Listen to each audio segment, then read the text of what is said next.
এ আমার মালিক মাঠের দিকে তাকাইয়া দেখে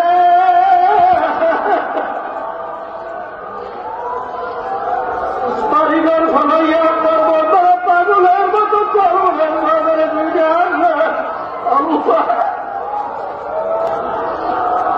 তারপরে আমাদের মাঠের মাহফিল শুরু হয়ে গেল। তুমি মাঠে মিলে তাকাইয়া দেখো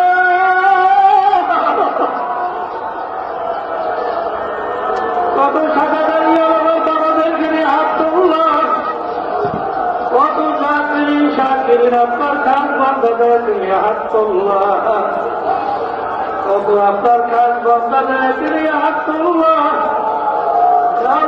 সেইভাবে আপনার কাছে পছন্দ এই আপনার বরকতে দয়া না করে আপনি আমাদেরকে কবুল করে না, আপনার খাস বন্ধা হিসেবে কবুল করে আমাদেরকে দয়া করে কবুল করে না, আমাদের কাউকে আপনি মারুন কইলেন না।